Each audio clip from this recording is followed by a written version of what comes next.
Three-Eyed Frog presents Incident Report number 31.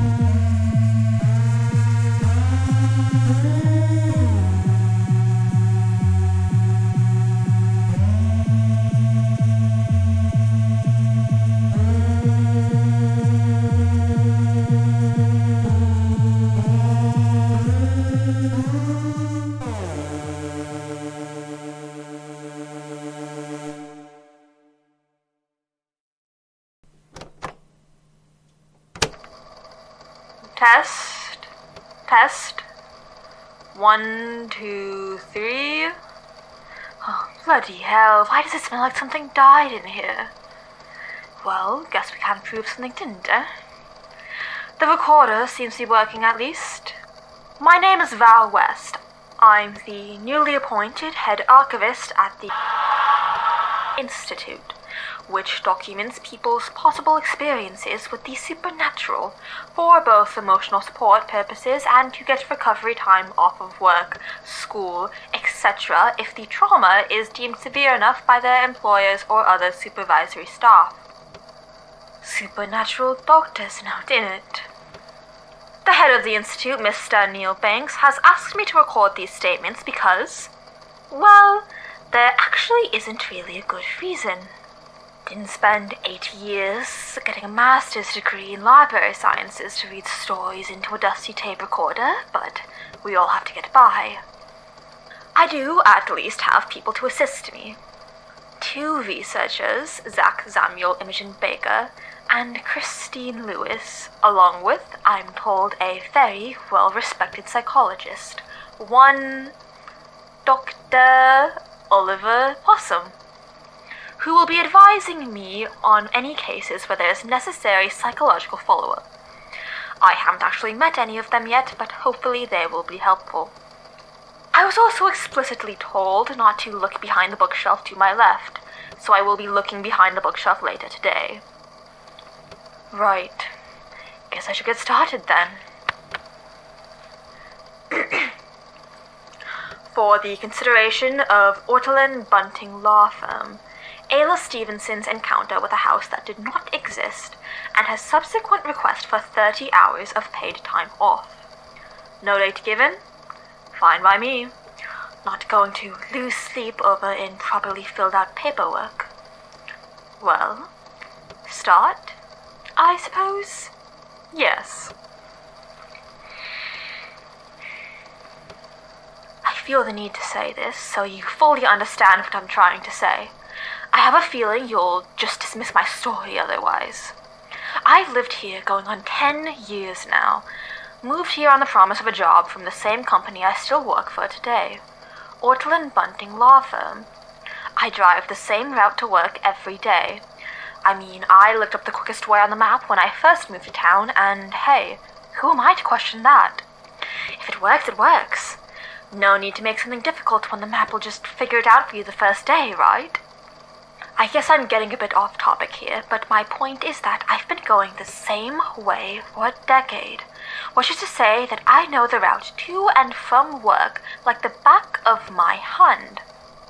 Sure, maybe I don't pay attention to every detail every day. I mean, after 10 years, the drive is almost an unconscious thing.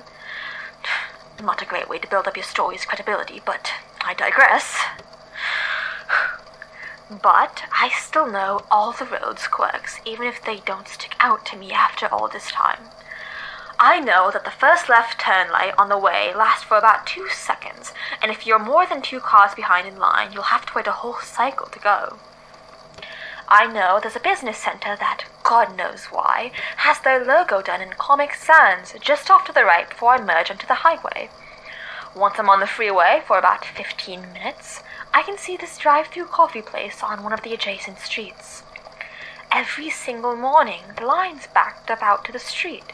You'd think there'd be a better way to do that, but that's more of a personal gripe and certainly not the point.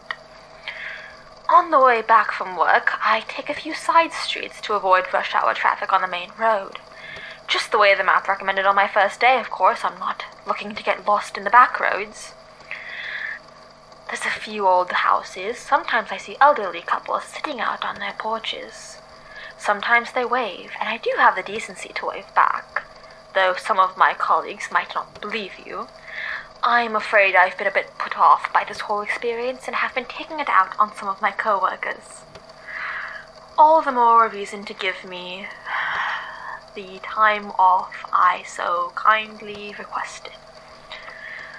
The last line is crossed out. It appears that Miss Stevenson was reluctant for her firm to read that bit if this ever got back around to them.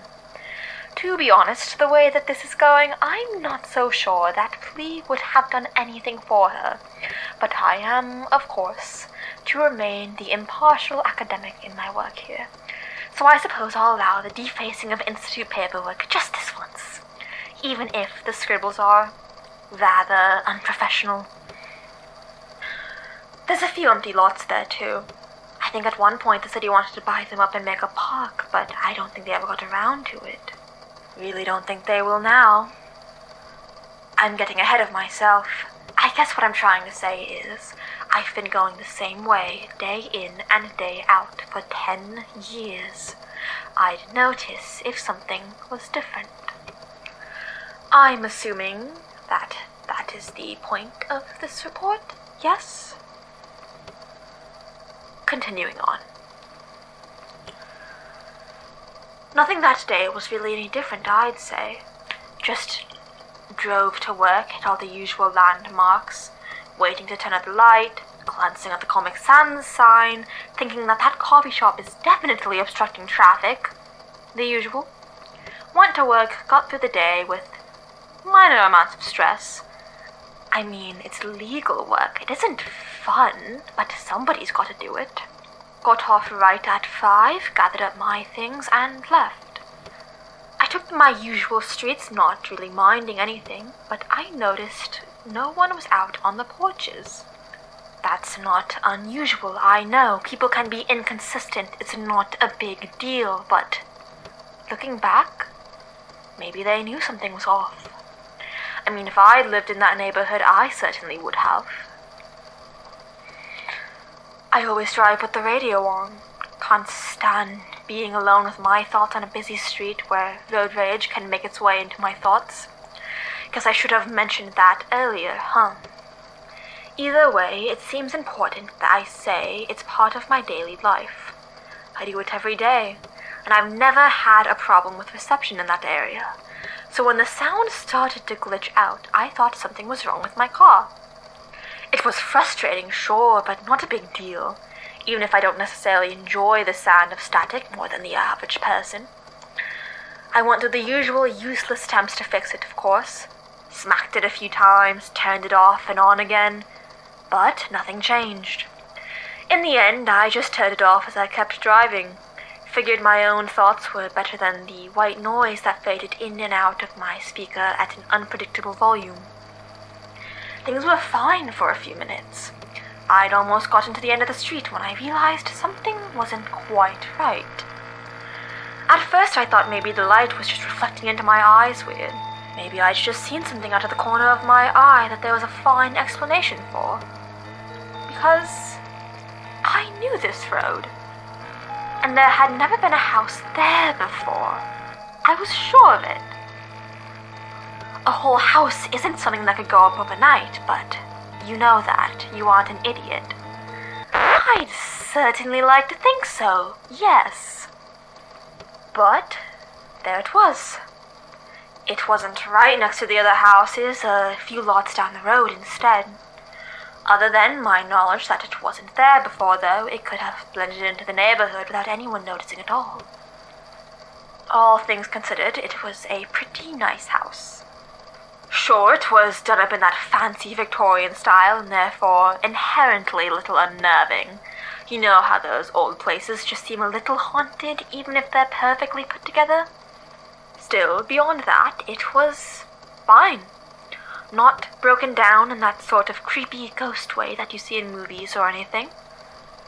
The paint was pretty well done, only a little aged from the sun, and all the wood on the wraparound porch was together. I mean, if I was building a murder house, I would have splintered the boards and peeled up the exterior wall a bit, something along those lines, you know? It looked like someone could have been living out of it. totally normal. I know what you're thinking, that I got out and had a look, but I can't say I did. As the sun was going down, while I was all of a sudden unsure of my own thoughts? Really? No way in hell. I'm not an idiot either. So I kept driving. As I passed by, I got this strange feeling, like I wasn't alone on the street. I don't know if I imagined it or not, but with how much I was already questioning what I knew, I wasn't sure I wanted the answer, and I sped away, not wanting to stick around any longer than I had to. Now, when I got home, I went through stages of denial before realizing that, hey, it wasn't my damn neighborhood, and therefore not actually a problem that I would have to deal with. At least until I was driving back from work that afternoon. Funny how that works. Your problems don't just disappear because you've chosen to ignore them. Although ignore is a strong word, considering I spent all day at work worrying about whether or not I should trust myself and whether or not I would see the house again when I drove home. I could have gone another route, of course. Could have gone even one street over and left it at that. But that's not how this works, is it? I was so unsure of my own thoughts that I'd rather put myself in a situation that seemed potentially harmful than not know if I was wrong or not. So I went down the same route, just like I'd been conditioned to for the last decade. Once again, the couples were inside. They had to have known something was off. I mean, I was able to realize the house shouldn't have been there, and I didn't even live in the neighborhood. I slowed my car to a snail's pace as I inspected all about the street that I could. Not really sure what I was looking for, if I'm being honest, but when I got to the house, I convinced myself that, yes, in fact, it was as real as the rest of the places on the block. I don't think it was really a conscious decision when I stopped the car. I'd just been going so slow already, and, well, I'd reached my target, hadn't I? I sat and gazed over the house for a few minutes, looking over the perfect condition it seemed to be in, to no avail. It seemed to be perfectly normal. Maybe I really was just in my head about all of this. Was it really that hard to believe? I should have just left, stopped staring at this place. Sitting there wasn't going to change the fact that it was there, whether or not I could really trust my mind. But then I saw the curtains in the front window move. I snapped my gaze over to where I'd seen the motion, and there was a little boy staring at me through the glass. He looked off to something behind the curtain before looking back over and waving, grinning a gap-toothed smile at me. I wasn't quite sure what to do with that, so I waved back. What else was I supposed to do? In an instant, I became convinced that I'd really just made the whole thing up. If there really was someone inside the house, and nothing untoward seemed to be going on, the kid seemed to be perfectly happy after all, then it had to be a real house. And really, if it had been some big spooky master plan, then why would he have acknowledged me? I know children horror flicks can be creepy, but just straight up waving at me like I was just another neighbor and nothing was going on didn't exactly set up the sinister mood that I figured would have come from the place. And then a hand shot out and closed the curtain.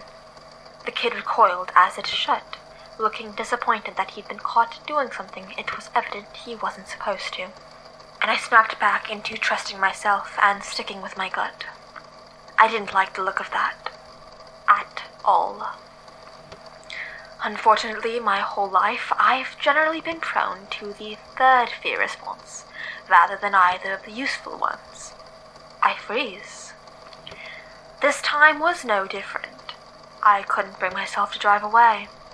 I sat there in dead silence for what felt like hours, with a vague feeling of unease hanging in the air, when the door opened.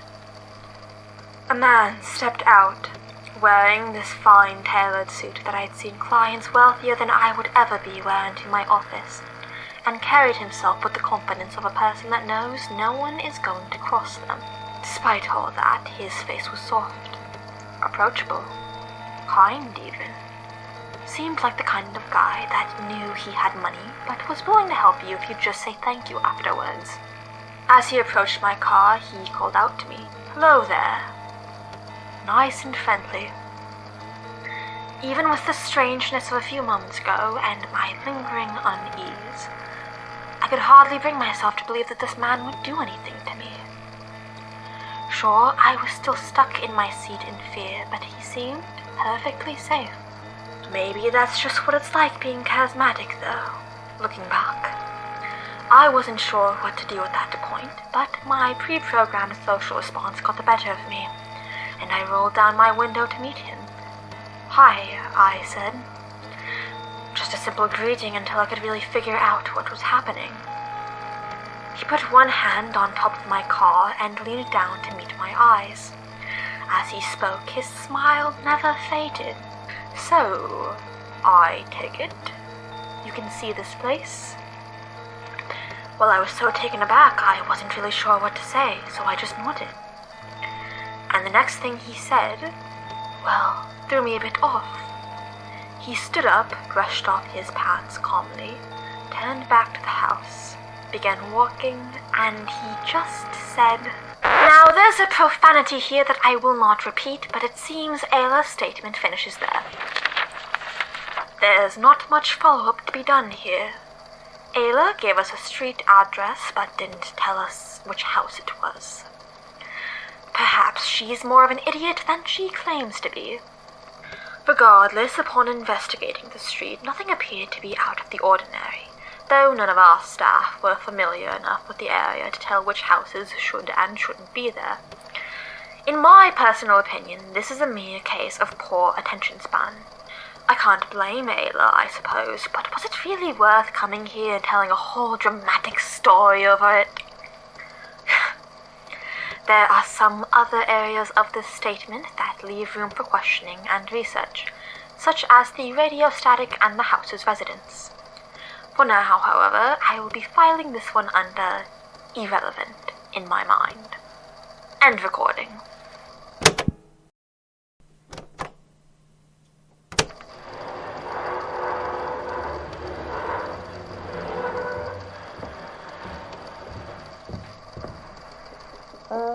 Hello? I've got something for the Archivist. Oh, yes, of course. Just let me... Did I come back at a later time, or... Right, blimey. Sorry about that, mate. What's all this, then? Are you the head archivist? That depends. Who's asking? You're HR. I'm also an intern under Mr. Banks, which brings about a whole array of other useless titles, but for your purposes, I'm just HR. My name's Luka. Oh, lovely. Mr. Banks told me I'd be seeing you. Pleasure to meet you. Thanks. You... Wait. Say, why are you here, Luka? Any plans for after your internship? I mean, surely you have a field of study, a career plan? Yeah.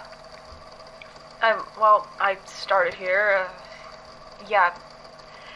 after my internship, It's alright if you don't have a plan, you know.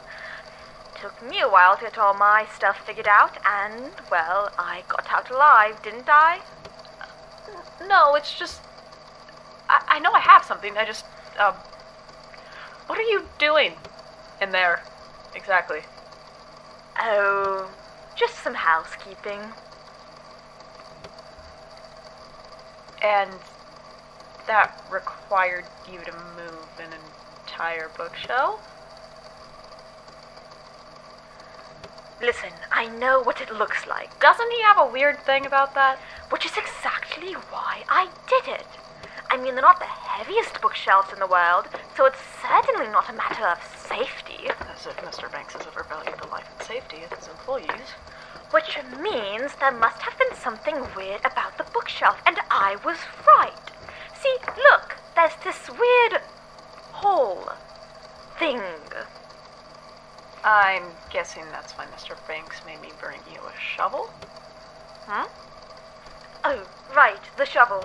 Kind of forgot I'd asked for that. Yeah, how did you not notice I was carrying it when I came here? You see, within the hole, there's this big mound of dirt, and I have reason to believe that there's something hidden beneath. Oh, God. Why does it smell like something died in there? That's what I'm trying to find out. Look, can't you just, I don't know, leave it? Like, just put the bookshelf back, spray some air freshener, and then be done with it? I really don't want to have to write this up. You expect me to work under these conditions? Having a mysterious hole in my wall with no idea what's lurking within? Look, I just think this is a really stupid idea. If Mr. Banks finds out... He's not going to. Would you just hand me my shovel? I'm going in. Whatever you say. Thank you.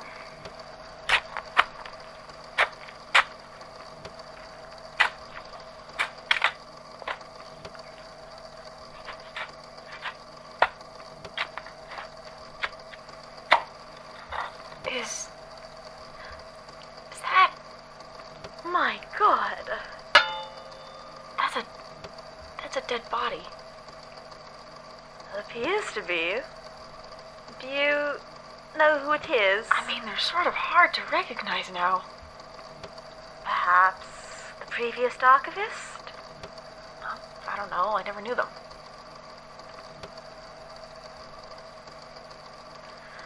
Right then. Back to work. Say, mind helping me move this bookshelf? God, I'm gonna have to write this up, aren't I?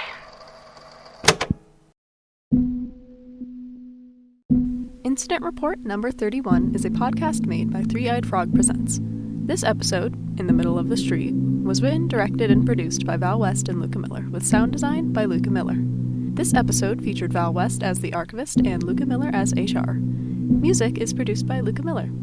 To keep up with the show and find transcripts, make sure to follow us on our Twitter at IR31pod and on Tumblr at Incident Report 31. To contact us with any questions or concerns, feel free to email us at incidentreport31@gmail.com. Thank you so much for listening.